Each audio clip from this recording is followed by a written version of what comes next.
Going good. Okay, the Premier. How we doing? We're doing good? Great. Great. We're not Steve Murphy, but listen, if you were leader of the opposition, what would you complain about David Alward?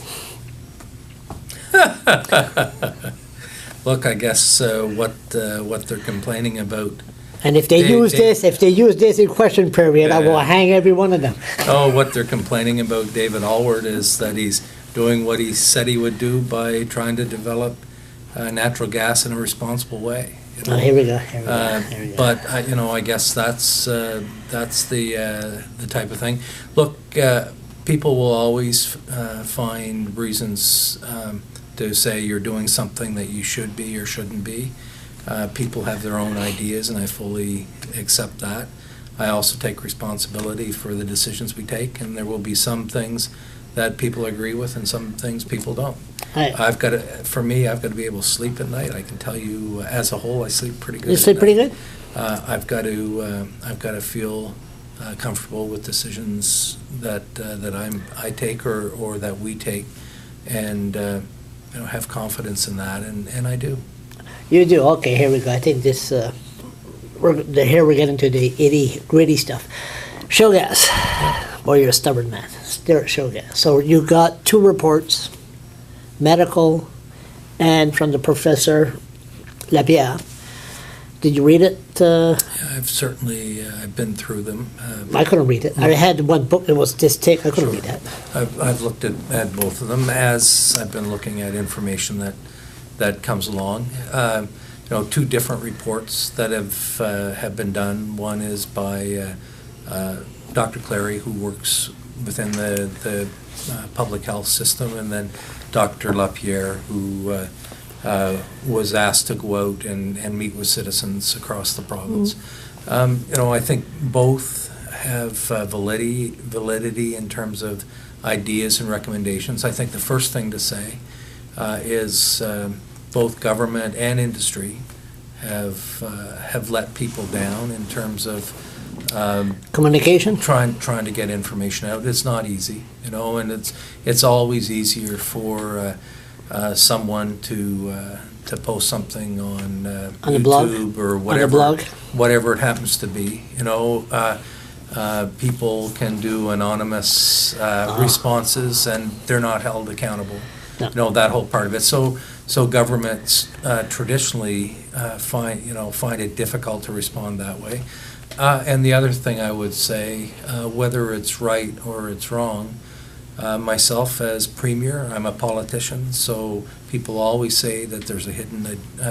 People will say there's a hidden agenda, or they will say that I don't have the best interest in New Brunswickers. That part of it. You look at industry, and they will say again, it's industry's agenda, etc.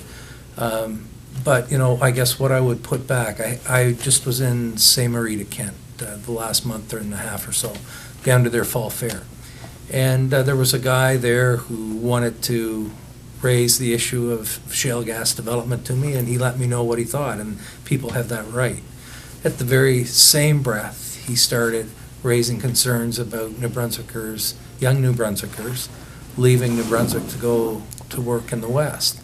And my comment back to him ultimately is, they're going to work, and my son is one of them, they're going to work in the very same industry that we're trying to explore to see whether or not it's an opportunity here. And so, I met a lady actually last night who raised concerns about shale gas development.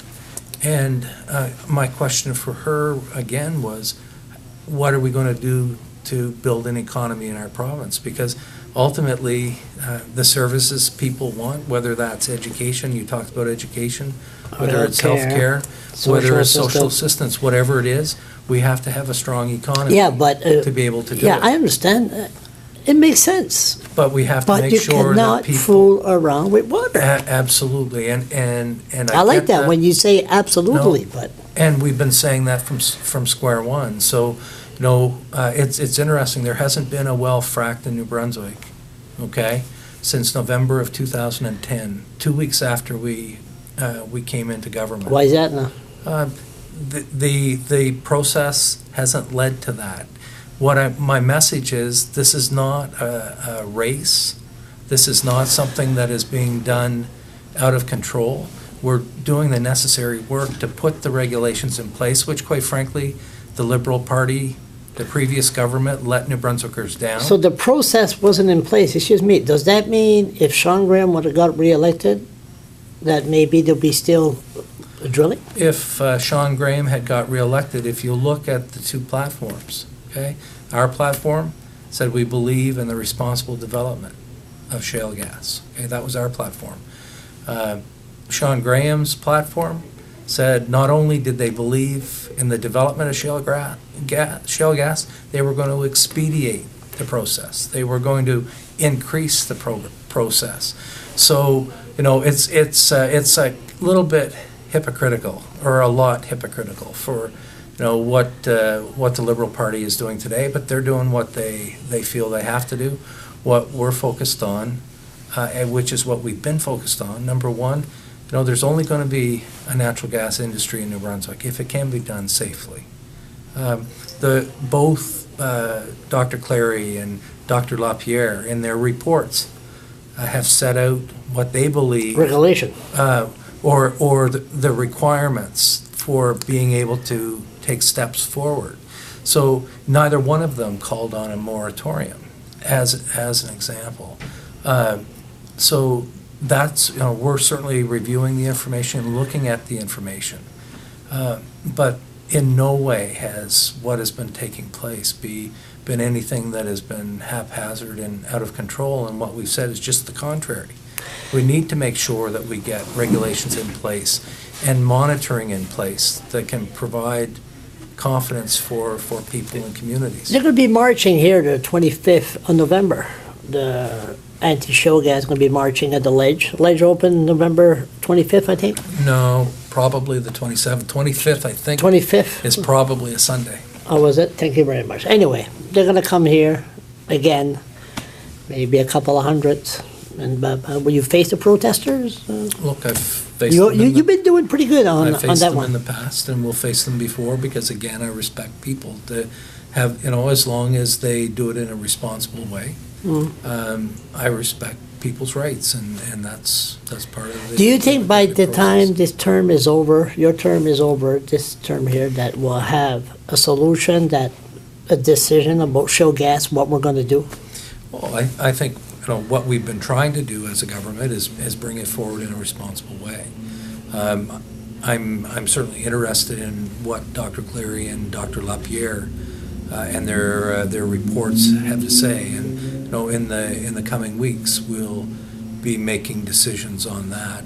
I fully realize that it's not an easy issue, but my question back to New Brunswickers as well at the same time is, you know, how do we build an economy?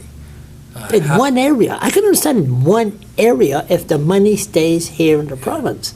But the money goes to shareholders down the states. And you know, some of the interesting things that we've been looking at in terms of revenue sharing, or things like royalties, things like Dr. LaPierre, one of his recommendations was a heritage pool, you know, that would benefit New Brunswickers.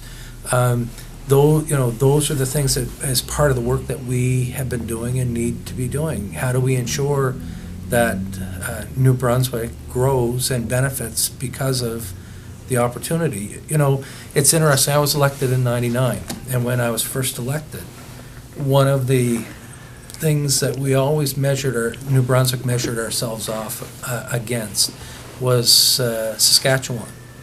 Okay, and how you know.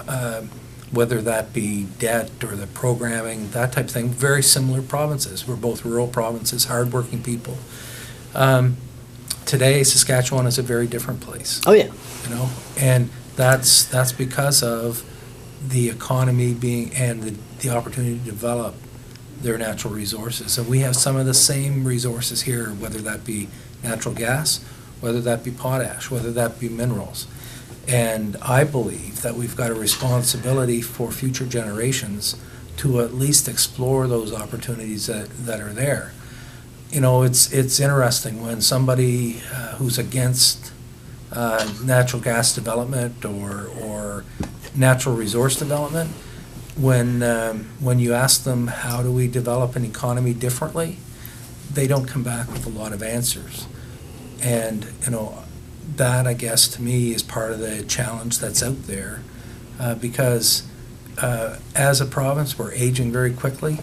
Yeah. The need for services isn't going to And we need diminish. water. And we need water. Okay? We need water. And we sure do, and that's why when we develop our natural resources, we need to do it in a way to give confidence to people that our water is protected, that our communities are protected. And now remind us, what's this closed door meeting on bilingualism? It's not, and again, it's not, and that's one of the frustrating things, quite frankly, about some of the reporting.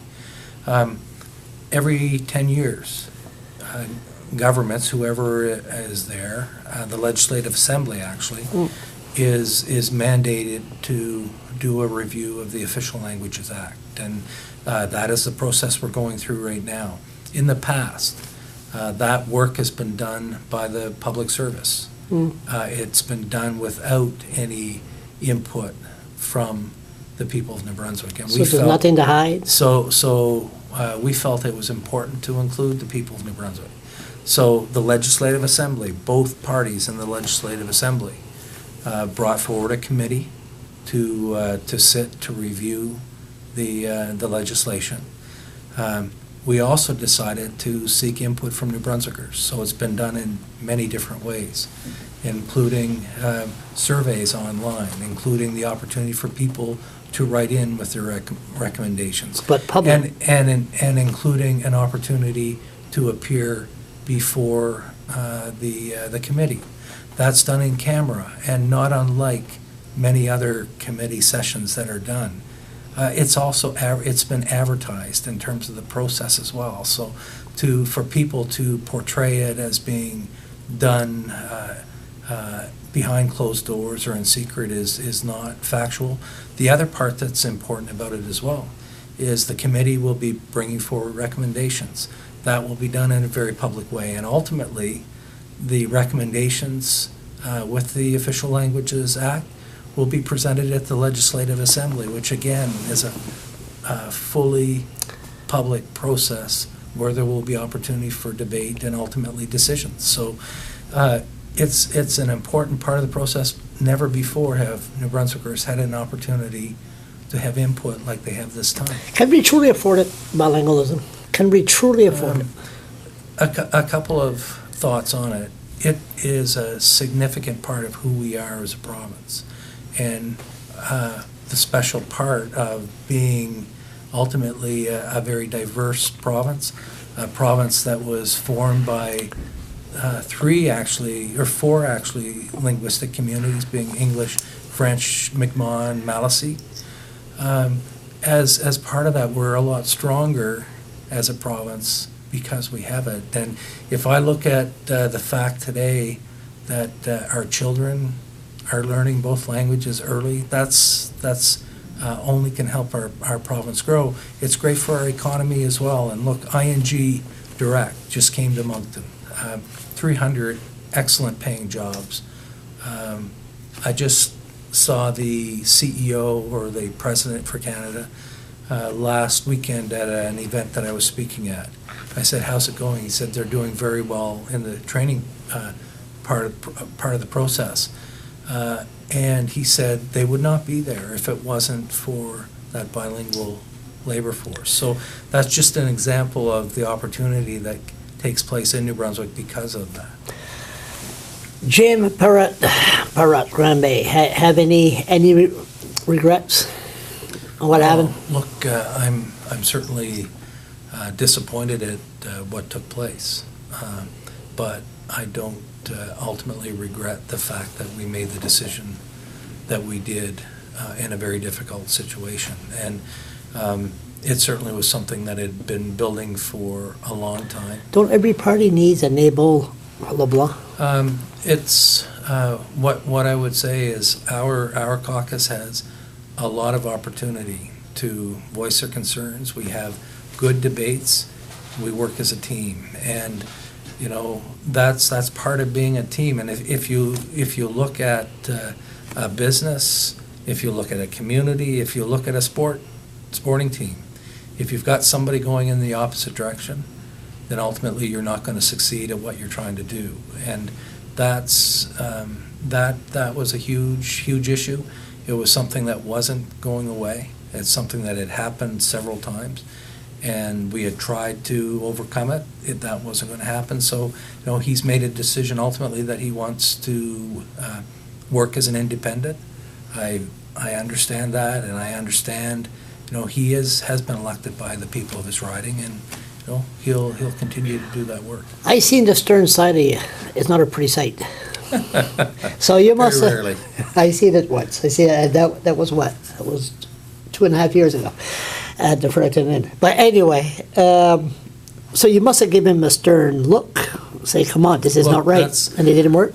That's ultimately between us. But what I can say is certainly it wasn't over one event. It's something that had been building over an extended period of time. One more thing. Any regrets also, Margaret Ann Blaney? Look, Margaret Ann Blaney served the people of New Brunswick well and her constituents well. She's still doing that as well. And if I look at the role that she plays, very similar or the same role as Elizabeth Weir played. They both had great experiences having been able to serve people in the Legislative Assembly. Margaret Ann also was a minister for an extended period of time, and I feel comfortable with the decision, and that she'll do a really good job working for people. But Mr. Premier, if you were leader of the opposition, wouldn't you complain about that? Look, I'm not saying that I wouldn't complain about it. And again, I know why people have raised the concern. What you asked me is if I have any regrets, and I don't have regrets in terms of that she has the capacity, the capability to do the job. And she's, she's Margaret Elizabeth Weir, and then who's going to be the next one, God knows. Is there anything else that I forgot that I could complain about, that if you were leader of the opposition? If I were leader of the opposition, whoever designed the garage across the way, it's complicated trying to find your car. So that was a message to Brad Woodside himself.